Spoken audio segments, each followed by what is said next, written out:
শুভ সন্ধ্যা বন্ধুরা, দেখো চলে এলাম সন্ধ্যাবেলা আমরা আরও একটা নতুন ছোট্ট ভিডিও নিয়ে। আর আজকে কি বানাবো দেখো।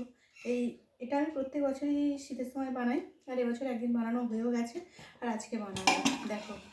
আর এই যে এটা খেতে সবারই ভালো লাগে আমাদের শীতকালে। এই যে নতুন মটরশুঁটি উঠলে মটরশুঁটি দিয়ে আর সব ডাল দিয়ে এটা বানালে সুন্দর খেতে লাগে। আর এই যে দেখো আমি 2 ঘন্টা আগে চালটা ভিজিয়ে দিয়েছি। চালটা ভিজে গেছে, পরিষ্কার করে ধুয়ে চালটা ভিজিয়ে দিয়েছিলাম। প্রত্যেক বছর শীতে অনেকবার করেই বানানো হয়, আর এখন তো খুবই শীত পড়েছে। এই বছর তো প্রচুর ঠান্ডা পড়েছে, আজকে তো আরও বেশি ঠান্ডা। আর এই যে দেখো এটা বানাবো, খেতে পছন্দ করে সবাই, আর অনেকটাই ডাল দিয়ে করবো। আর যা দেখো এখানে মটর ডাল আর চালটা আগে থেকেই ভিজিয়ে দিয়েছিলাম, আর মটরশুঁটি তো ছাড়ানো হয়ে গেছে। আর চালটা এই যে দিয়ে দিচ্ছি এর মধ্যে। খেতে দারুণ লাগে বন্ধুরা। এটা কারা কারা বানিয়ে খাও একটু বলবে। ডালও ধুয়ে পরিষ্কার করে রেখে দিয়েছি। ঠান্ডাতে সব কথা জড়িয়ে যাচ্ছে, চাল ডাল সব কিছু দিয়ে আর এইভাবে করে বসিয়ে দিলেই হয়ে যায়। এটা তো চাল ভাপা, সবাই তো জানো যারা যারা খাও, আর যারা যারা বানাওনি খাও না তারা একবার বানিয়ে খেতে পারো আমার দেখে। দেখো, আর মুসুর ডালটা এখনই ধুলাম।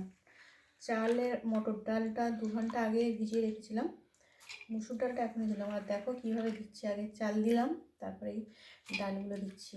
বিরিয়ানির মতো লেয়ার পড়ছে। বিরিয়ানি তো আগে রাইস দেয়, তারপরে চিকেন দেয়, আর এটাও সেইভাবেই করছি। এটা কিন্তু দারুণ টেস্ট লাগে বন্ধুরা খেতে। যারা খাও জানো, যারা খাও না জানো না। আর এই শীতকালে এই মটরশুঁটি দিয়ে, টাটকা মটরশুঁটি তো সিজনের মটরশুঁটি দিয়ে বানিয়ে খেলে বেশি টেস্ট লাগে। এটা অনেকে গরমেও খায় বর্ষাতেও খায়, কিন্তু আমাদের শীতকালেই বানাই, শীতেই আমাদের বেশি ভালো লাগে। আমাদের সবারই পছন্দের এই খাবারটা। ভাবলাম আজকে খুবই ঠান্ডা আছে, মটরশুঁটিও নিয়ে এসেছে, সব কিছু আছে, এখন একটু বানিয়ে দিই। অনেকটাই শুকিয়ে দেখো, বেশি বেশি করে দিলে টেস্ট বেশি ভালো হবে, এবং অনেকটা করে দিচ্ছি। আগের দিন করেছিলাম, আগের দিন মটরশুঁটিটা খুব কম ছিল, আজকে অনেকটা আছে। দেখো এইভাবে করে দিয়ে দিচ্ছি, সব কিছু দিয়ে এর মধ্যে চালটা উপর দিয়ে আর পরিমাণ মতো জল দিতে হবে। বেশি জল দিলে কিন্তু ভাত হয়ে যায় বন্ধুরা, একদম সামান্য অল্প করে জল দিতে হবে। ঠিক আছে বন্ধুরা, এটা বানিয়ে নিই।